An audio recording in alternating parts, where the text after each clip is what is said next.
Good morning. Happy Mother's Day to all of our moms and grandmoms. Thinking of my mom today and can't believe it's been about 4 years since we said goodbye to her.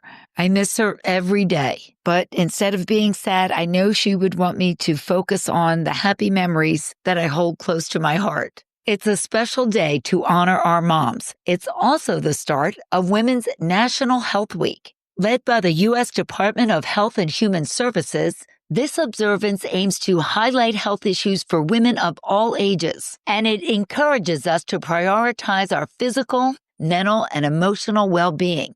Each day of National Women's Health Week spotlights a different women's health topic, such as reducing stigma around women's health, maternal mental health, and women's heart health. We've got more about Women's Health Week with links to important resources at WFPG.com, on the health page of our app, or on our Facebook page. It's all about the girls today on this special Mother's Day edition of Living Well with Robin Stoloff on Light 96.9. Powered in part by Atlanticare. From routine checkups to advanced specialty services such as the Center for Weight Loss and robotic-assisted surgery, Atlanticare provides care throughout South Jersey, keeping your family healthy every step of the way. Visit Atlanticare.org. Mother's Day, focusing on topics that primarily affect us girls. While estrogen is present in both men and women, it is particularly important to us. Estrogen contributes to reproductive and breast health. It regulates our mood and impacts the health of our bones, skin, brain, blood vessels, and hair.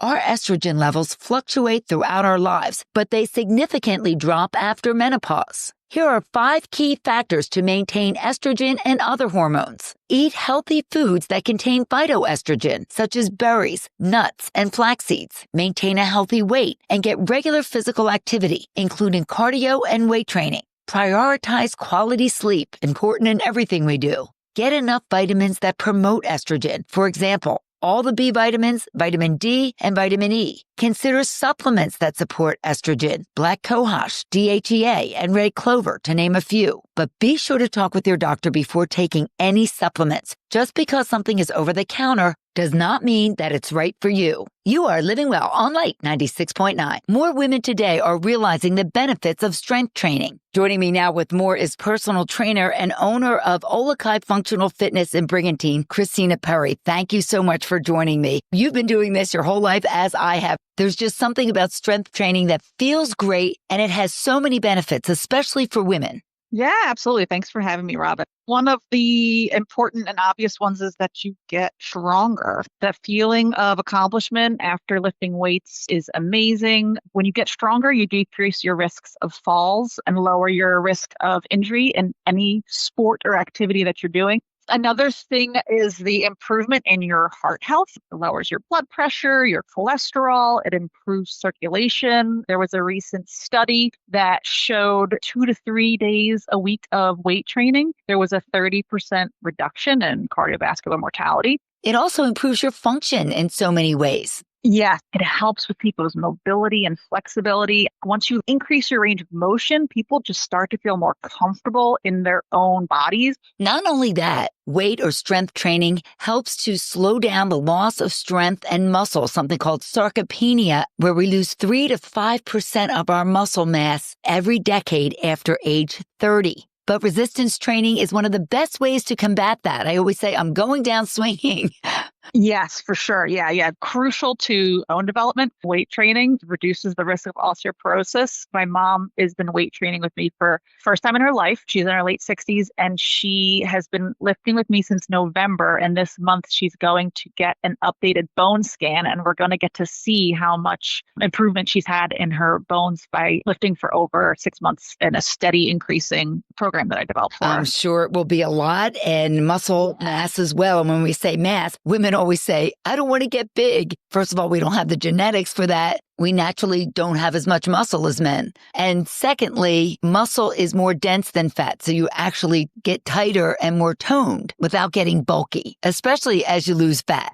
So it's a beautiful thing and essential for women to include weight training in their fitness routine. Thank you so much for joining me, Christina Perry, owner of Olakai Functional Fitness in Brigantine. Happy Mother's Day, Christina. Happy Mother's Day to you too, Robin. Thank you so much. And you are living well on Light 96.9. It goes without saying that women, especially moms, do a lot, and many of the tasks go unrecognized. So if we had to put a number on it, how much is a stay-at-home mom really worth? Well, 6 figures, according to one survey. Salary.com determined that the median salary for a stay-at-home mom should be around $178,000. The survey found that the average amount of time a stay-at-home mom works is 90 hours per week. No wonder we're so tired. Think about it. We are chefs, drivers, psychologists, housekeepers, home tutors, and household managers. And on top of that, many moms have full or part-time jobs outside of the home. So cheers to all of the moms and all of the women who make it happen and make it look easy every day. Happy Mother's Day. You deserve all the love and praise and acknowledgement on this day that celebrates mothers, because tomorrow, yes, there'll be another load of laundry waiting for us. Living Well on Light 96.9. Living Well with Robin Stoloff, powered in part by the Atlantic County Utilities Authority, protecting our water and land from pollution. The ACUA provides responsible and cost-effective waste management solutions and uses new technologies and innovations to improve our environment. Visit acua.com. Everything, everywhere, all at once. It was kind of a crazy, chaotic movie that won the Academy Award for the Best Picture last year. And sometimes that's what motherhood feels like, trying to be everything to everyone. Mother's Day and focusing on issues that primarily affect women. Well, let's face it, we all need help managing our time, but especially moms. Here to talk more about that is Ann Del Rey. She's a nationally board-certified health and wellness coach with a master's degree in integrative wellness coaching. Thank you so much for joining us. It is very difficult sometimes to manage our time as moms. How can we get better at that? So the first thing I teach clients with time management is a mindset shift around it. So you always hear the word balance, and what we need to do is change that word with the word harmony. So stop reaching for this work-life balance because there's no such thing, or even would you want to have 50% at work, 50% at home? When you stop looking for quote unquote balance, you're realizing I want a harmonious life, not 50% work.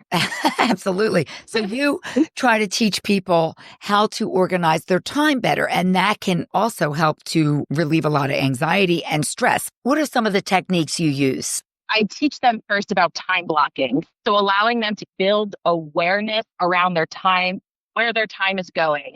So that would mean planning their day in advance. Similar to a calendar, it essentially is a calendar, and even planning your downtime so that you don't waste time other places. When the women you work with recognize where they're spending their time, does it make a difference in their lives? Yes, it definitely makes a big difference because a lot of times they realize they're wasting time. So they realize, okay, well, at night, I say that I don't have time to write a book or take a yoga class, but I spent 4 hours watching Netflix. So I use this phrase, I don't have time, but you do. You're just not using it how you ideally would like to. That's a very, very good point. If someone would like to work with you or learn more, where can they go? They can go right to my website, coach-annie.com. Thank you so much for joining us.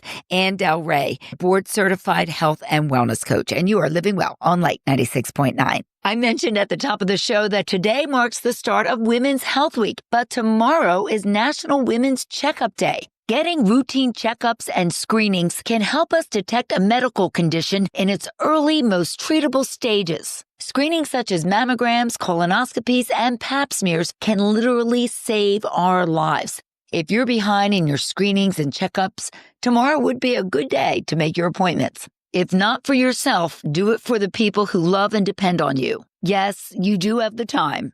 And in honor of Mother's Day and Women's Checkup Day, here are some fun health facts about women. We have stronger immune systems due to our hormones. We have better memories than men. We're more flexible since our muscles and tendons contain more elastin, making it easier to stretch. And the presence of estrogen makes our muscles more resistant to fatigue. So there you go. Learned a little bit more about women's health today.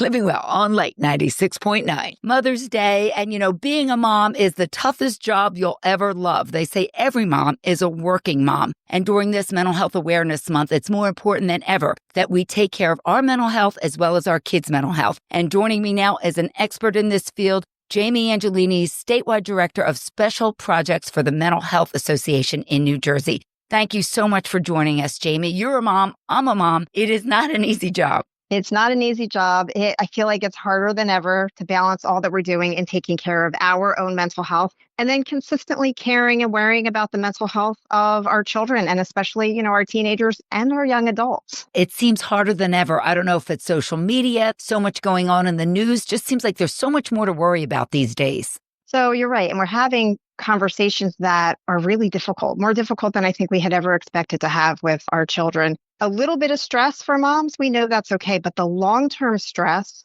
can lead to health conditions and mental health conditions. So we want to be proactive. We want to make sure that we are caring for our mental health and doing it early, not just thinking, oh, because we're moms, we're busy. It's okay to feel anxious. It's okay to feel sad or worried or depressed. And sometimes we think that and we don't act on it and we don't reach out for help. And it's really important that if we're recognizing, hey, this is becoming a problem, a struggle, it's getting in the way of my day-to-day, to reach out for the support that we need and really not to wait, to be super proactive about it. And there are daily things we can do: eating properly, getting enough sleep, making sure that we get some physical activity. All of that adds up. Absolutely. And, connecting with other people, having that strong connection, asking for help. Sometimes we're not great at that, but being able to say, where can I take something off my plate? Where can I ask for a little bit of help or support? Sometimes it's just from someone else in our mom circle, but sometimes it's from other people in our life who are there willing to help.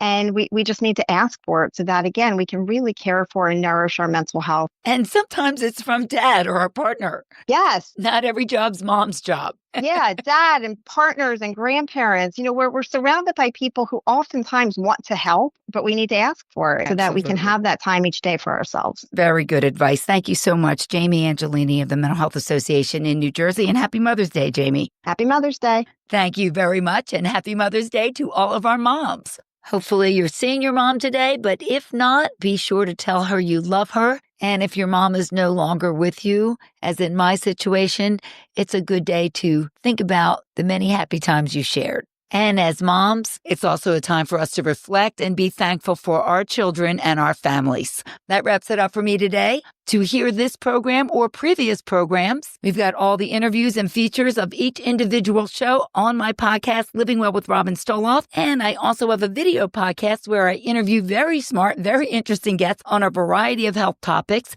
And you can catch that on my YouTube channel, of course, Living Well with Robin Stoloff. And don't forget to follow me on Facebook and Instagram for bite-sized tips to help you learn more and live better.